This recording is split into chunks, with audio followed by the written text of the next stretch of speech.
The NBA season is almost here, so today we'll be predicting the Eastern Conference standings for the season. All right, let's start off with the Eastern Conference, 15 to 11. So the teams that will not be making the postseason. I have the Brooklyn Nets 15, the Washington Wizards 14, the Detroit Pistons 13, 12 Charlotte Hornets, and 11 Chicago Bulls. So we have something similar. For me, I have the 15 Wizards, 14 the Brooklyn Nets, 13 the Detroit Pistons, 12 Charlotte Hornets, and 11 Chicago Bulls. So we flip-flopped 14 and 15. And the reason why I flip-flopped 14 and 15, I just have more belief in Claxton and Johnson and Thomas, even though some of you guys might get traded more than Jordan Poole. So, okay, that's the reason why I have more faith in the Wizards roster because I expect Cam Johnson to be traded, Dorian Finney-Smith, Dennis Schroeder, all these veterans on the team to get traded. I think they have Bojan Bogdanovic as well.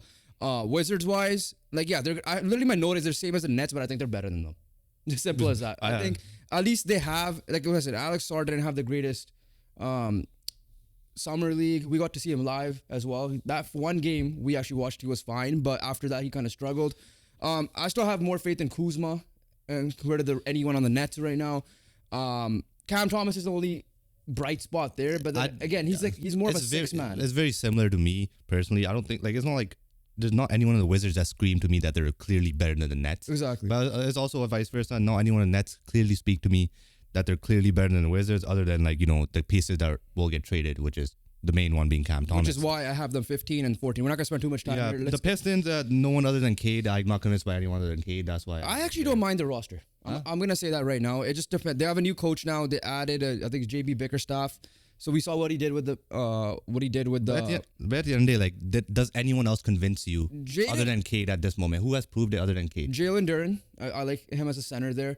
You like him, but has he done it? This is a good spot with. By the way, the team's been ass. Exactly, yeah. He's not a factor. He's like one of the more brighter spots like Cade. So those two, I don't mind it. Jaden Ivey needs to step up a little bit, in my opinion, because he was supposed to be a top 4 guy. He didn't want to be a king, so that's why they took Keegan Murray in that draft.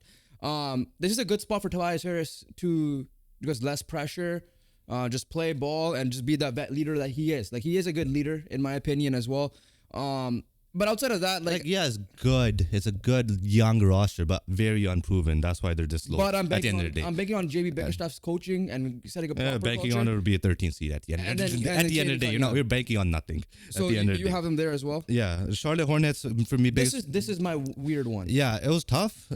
The biggest reason why it was tough is because it's hard to judge LaMelo's health. Exactly. And if LaMelo goes down, they have no one really after him. Brandon Miller. No, I'm talking about in terms of position. Oh, okay. Yeah. But here's the thing with this team, right?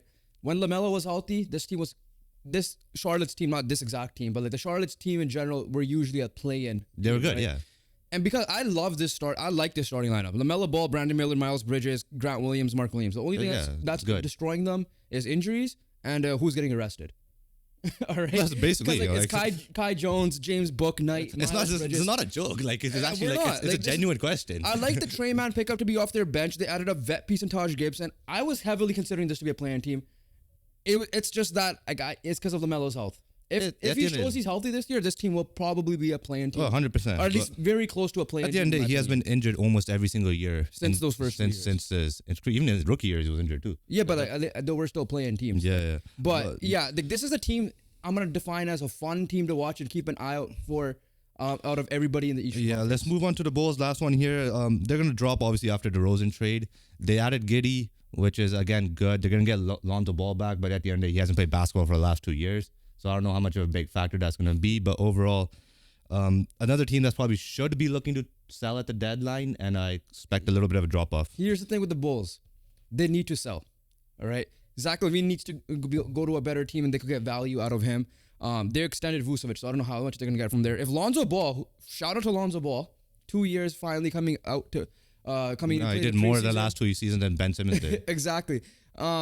If he shows any signs that he could still play, trade him off the bat to a team that needs a point guard as well, or a backup point guard in the league. For me, I don't think they're the team. They're a team that doesn't do anything. If they're in consideration, let's just say they're in the heart of the play-in, they're not going to sell. They're not. That's what they haven't done. Bro, they So- haven't saw when they suck. They haven't saw when they're And good. once someone, I have them 11th because I still don't think they're a good roster now because of DeRozan left for that reason. They're gonna take a drop off in my opinion because of that. But let's Because move of on that, to honestly, they should because then they could trade these guys. yeah. Let's move on to the playing spots. At number 10, I have the Atlanta Hawks.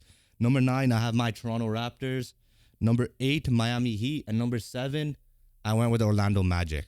10, I originally had the Raptors, but I switched to the Atlanta Hawks. 9, Toronto Raptors. 8, Orlando Magic. 7, Indiana Pacers. So Boy, so you're higher on the Heat. I'll say why once I get to that. Usually it's me who's higher on the Heat. That's what I'm trying to There's say a here. reason before that. But let's get number 10, Atlanta Hawks. They lost to DeJounte Murray. The good news is they're usually better when one of them is not playing. Yeah. So that's the only good sign. But overall, again, it's going to be Trae Young's team. But the other issue is they're usually when they're at their best when Trae Young wasn't playing and DeJounte Murray was playing. No, okay, here's the thing. Trae Young has now been an underrated star in this league. He went from overrated to underrated in my opinion.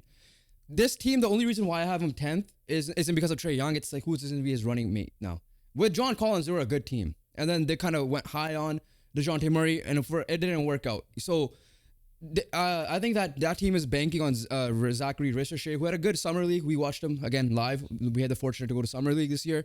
Jalen Johnson is what everybody is banking on, and I feel like that's too much to ask for a guy to take a jump right now. He can, right? We know he can. For me, I think it's all on Trae Young. The minute Trae Young goes down, they might drop to 15th, right? It's just too much we're hoping. There's too much hope in Atlanta right now. Other than Trae Young, he's only proven. I like Bogdan Bogdanovic, but he's not that, in my opinion, a second tier guy. But I feel like this team should still be a play-in team because Trae Young is that good. All right. I'll let you lead within that Raptors. Toronto Raptors. Emmanuel Quickly, dog. RJ Barrett as a Raptor in the Raptors uniform. So far, dog. yeah. Scotty Barnes, dog. Kelly Olynyk, please don't start. Jakob Poeltl, decent big. The biggest issue with the Raptors is their bigs and their lack of depth on their bigs, right? Like, I already don't like the 4 position at all. Like, I really hope Grady Dick or Bruce Brown starts so you slide Scotty over to the 4. And I don't think Hoopside Olynyk. had that right. Yeah. I don't think at least. But overall, again, guard depth, they added Davion Mitchell, which I think is a really good defensive piece and point guard off the bench behind Emmanuel Quickly, so you don't have to force him too much. Other pieces, obviously, like I said, Bruce Brown, Grady Dick, one of them should be starting, one of them should be on the bench. And they have 3 rookies, right, that are kind of fighting for a rotation spot too. I like Shed, but again, another point guard. So this comes to an issue where there's no lack of big. There's just a lack of bigs on the squad. My dream was to tank for Cooper Flag, but I think, with other teams Looking at the roster now, you're like, damn, this team could actually be fun in a way. They're a fun team. They are a fun team. I'm just looking at other rosters. I'm like, yeah, they're better than this. They're better than these guys. This team, I won't be surprised if they do take a jump, assuming everybody's healthy. For me, the lack of scoring off the bench, it'll be dependent. But because you have RJ Barrett and Emmanuel Quickly starting, you could stagger minutes there as well. How sold are you on Darko Rajakovic after the first year? Okay, I wasn't completely sold on him, but then also I gotta give him the benefit of the doubt. A lot of drama, a lot of moving pieces, right? I feel like he'll be a type of coach where he'll build up a young squad, but not really necessarily get over the hump type of thing. I feel like he'll be right now. Yeah, and that's what we need right now. So I feel like he'll do a good job. He'll develop the players pretty well, in my opinion. Yeah, no, for me, it's like you could still trade Brown because he's gonna bring value to the last year of his deal. Anyways, he's gonna do that. I like the Davion ad. For me, it all depends on how you're gonna play. So far in the preseason, from what I've seen, little bits and pieces and the reports I've seen from Raptors insiders, that it's kind of fun. It is fun. It's just the injuries right now are hitting you. Yeah, RJ Barrett's down. Or Walter, our first round draft pick, exactly is right. already down with But RJ Barrett. This team is it is the weird team that I could see drop or I could see rise. So this is a perfect spot for them, in my opinion. Yeah, number 8, I went with the Miami Heat. The biggest thing is, I know they're up against the cap, so they can't really upgrade too much. But again, another offseason with no real changes, right? Other than the Terry Rozier ad at the deadline last season. But overall, again, it's just an injury or two to your main players. Again, will put them behind the 8 ball, and this is a team that's usually behind the 8 ball in the regular season anyways already when healthy. So again, with that concern, I just have them. I feel like playing is the perfect spot for this team. Okay, go with your. I'll save my Heat talk when where I've got them. Go with your Magic at 7. Magic at 7. Magic at 7. There's solid young squad, right? At the end of the day, yes, last year was a big win for them. Obviously, they made it as a playoff team, like a top 6 team. But overall, I think teams around them got better. right? They're still young. They still need to learn more. They still need to experience. They need more experience, in my opinion, right? They added a couple pieces here and there, but overall, I feel like nothing convinces me yet, like compared to what other teams convince me. And in terms of experience, I feel like the next couple of years, I feel like they'll be in this range, and they could take that jump in like a year or two, in my opinion, like a bigger jump. For me, the Magic is 8. It isn't because it's anything that had to do with the Magic. It's because I there's a reason why I have the Heat a little bit higher. I like the out of KCP. You add more shooting around him. Jalen Suggs is now your full-time point guard, which I believe is the perfect role, as we saw in Gonzaga. The guy's a defensive monster and can play make. If he could improve his shooting better, he could be in contention for MIP conversations this year as well. Off the bench, I like Anthony Black. I like Cole Anthony. But the thing is, right now, it's still a lot of Paolo Banchero. It depends. Franz Wagner is the number 2. Let's see how much big of a jump he could take. But as a team overall, like we saw last year, their defense is going to be really good. Yeah, we know 100%. that for a fact. Led by Suggs. Now you add KCP there. You have Wendell Carter Jr. and Jonathan Isaac is going to be healthy this year. Because like he missed half the year. You have good depth. You have a good lineup. Again, we got to see Banchero take the step as another step, bona fide number 1. Exactly. Wagner take a step as a bona fide 1B number 2 type of thing. Listen, Banchero will do that. I have no doubts in my mind. Exactly, Banchero will but do like that. at the end of the day, like you can't really expect it to happen Offense this year. is going to be more of a concern, and I feel like the regular season is more of an offense type thing compared to the defense like it is in the playoffs. Number 7, the Indiana Pacers. Speaking of offense, last year, like you're going to have Siakam from the beginning. That duo started off slow with Halliburton and Siakam. It's going to end up going higher. I feel like they got their rotation down now that their starters have defensive guys like Aaron Nesmith and the Canadian, Andrew Nembhard. Right, Miles Turner is still there. You can have Benedict Bather back on the bench, assuming he's healthy, and you have one of the better 6 men in the league in TJ McConnell. I just think that they're going to be, this is a similar range we had them last year. I think last year I had them 6. This year I have them 7. So nothing much to say there. Same thing. I'm just going to move into the 6, 5, and 4. 6, I have the Pacers. 5, I have the Cavs. And 4, I have the 76ers. The reason why I have the Pacers at 6, again, I was flipping through Magic and the Sixers. The only difference I have with the Pacers and the Magic is that I like the You said Magic and Sixers. You mean Magic and Pacers? Yeah, Magic and Pacers. I mean, yeah. Flip-flopping from play-in or 6th seed. The only difference is I like the veteran pieces on the Pacers more, and again, Siakam from the beginning is also why I had them ahead of the Magic because a big help. I feel like their defense should be better, and they're the fastest team last year, and those should continue this year. 6, 5, 4 for me. 6, Miami Heat. 5, Cleveland Cavaliers. 4, the New York Knicks. 6. So this is where I have the Heat, and the reason why I have the Heat here is I feel like they're gonna take the regular season more seriously this year. Jimmy Butler is not coming into training camp with his hair long or his emo phase or whatever he was doing. He's coming in like a serious Jimmy Butler, and a lot of that reason is because of contract talks. There's already rumors that he might be a Brooklyn Net next year. He might be traded. Warriors might trade for him, or whoever else might trade for him this season. How it goes. So for that, I have Jimmy. I think, and when we see a motivated Jimmy Butler, you know what he's like, and that's the playoff mode that I'm expecting to see. Like the first year with the Heat when they were like the first seed for a while, right? Yeah. On top of that, Bam feels disrespected on the defensive side of things. So those two alone, I think their defense is going to be really good for them as well. And then the other thing with the Heat for me is I think Jaime Hawkins is going to take a jump. I think Tyler Hero is going to be fine, and you have it's still going to be good in the starting lineup. Obviously Jovic should be starting, and I'm high on him. But the main thing is you have Terry Rozier from the beginning, so you have him already acclimated in there. My only concern with this team is like the lack of a true point guard.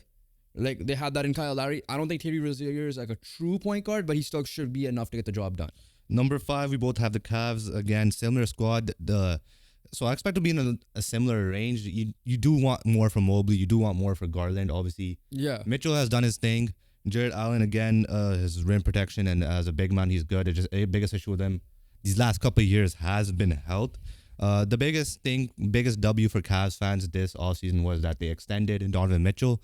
So they don't have to worry about any contract talks this year, and they should be able to play drama-free basketball, as well as they also got a new head coach as well, and Kenny Atkinson, who is a solid head coach, in my opinion, when he was in Brooklyn. So I think similar place makes sense for me for the Cavaliers. So the continuity is a big factor. I have them here. Their defense is going to be really good. For me, the question mark is, can Darius Garland bounce back this year? Because there were a lot of trade talks with him, one of him or Mitchell going. So that you still have that little drama there for the most part. But Evan Mobley, the guy needs to take a jump offensively, in my opinion. He's been he's been up and down. Like defensively, we know what we're gonna get from him. Yeah. For me, is can you offensively he take a little bit more of a step to help alleviate the pressure from the backcourt duo, especially Donovan Mitchell, who we all know Donovan Mitchell is one of the top 3 shooting guards in the league, in my opinion at the moment. This is obviously on the top of my head without looking too much, but we know who's in that range. He's in the with him. top 3. But yeah, so for me, that's why I have them 5. Is just the continuity factor. Number 4, I have the Philadelphia 76ers. Biggest concern is right now Embiid's health. Obviously, they added Paul George. That's why they jumped up for me a lot more. Here's the biggest thing right now, right? Embiid goes down last year. They fall all the way into a playing spot, right? The difference this year is Embiid goes down this year. Paul George and Tyrese Maxey should be enough to keep you afloat. Embiid and keep you afloat and keep you in the conversation of top 6. So that's a big reason why I have him at 4. I expect Embiid to miss games, right? He's already said he's missing back-to-backs. And it might be smart for him if he wants to stay healthy in the playoffs.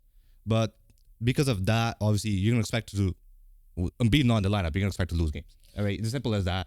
But Paul George and Tyrese Maxey together now should be able to keep it afloat. So it's not like you're going to see like a massive negative record. You could see a close to 500 record without Embiid in the lineup, in my opinion. And because of that, they shouldn't be dipping down all the way to a playing spot. And I feel like top 4 is good there. The Knicks, I have a 4, and the reason is I think it's going to take a little bit of time of acclimating all the pieces they brought in. Well, the big pieces, which is Mikal Bridges, not as much, but more so Karl Anthony Towns, because he's not a plug-and-play guy like Mikal Bridges is going to be. You lose Mitchell Robinson's injured to start the year. I think Sham said he's out for the year, like the calendar year. So your rim protection goes down already as it is. Defensively, we already know they're going to be a juggernaut. The question is, can you figure out the defensive side of things on the center position? Mikal Bridges, and this is what you said, Mikal Bridges, obviously him, OG Anunoby, the best 3-and-D, two of the best 3-and-D players in the league as well. And then you're obviously betting on Jalen Brunson here for sure. The thing is what you said when we recapped that trade when it happened is who's going to be the secondary guy to handle the ball. Mikal Bridges has shown it in Brooklyn, but I don't think that's his bread and butter anyways. So who's going to be that guy? There's going to be a lot of talk with, belief in Deuce McBride to be that guy off the bench for me. So the reason why I have him 4 is more so how quickly are they going to get everything acclimated and going as well? Top 3, I have the New York Knicks, Milwaukee Bucks, and once again, winning the Eastern Conference, I have the Boston Celtics. I have the Milwaukee Bucks at 3, the Sixers at 2, and I have the Boston Celtics winning the thing. The Knicks at 3, for me, again, I just feel like they'll be able to... They're more healthier than the Sixers, in my opinion. That's why I give them the edge over the Sixers, and that's why I put the Sixers at 4. A bunch of these guys, they have better depth than the Sixers as well, in terms of, like, obviously... they're not super duper top heavy like how the Sixers are. Yeah. Right. You know, the Sixers have their 3 main guys, but like after that, it drops off quite a bit. The Knicks don't really have much of a drop off, but overall, I think that's the main edge I give that. I trust Tibbs. I trust Cat to like fit in. I trust them to figure it out. And I feel like, again, like you said, they might start off slow, but I feel like once you reach like December, I feel like they could go on this big heater in December. I do want to make one thing clear to everybody watching. This is also based on gut feeling as well. It's a prediction. It's a prediction, right? It's a prediction. And it's tough. Like, wait till you see the Western Conference one. I was like... No, man. I don't know. That was tough, right? Nah. 13 teams to consider. But I have the Bucks here, and it's mainly because I'm not a big fan of their coaching as well. You add Darvin Ham there, so that as the lead assistant now. He's back.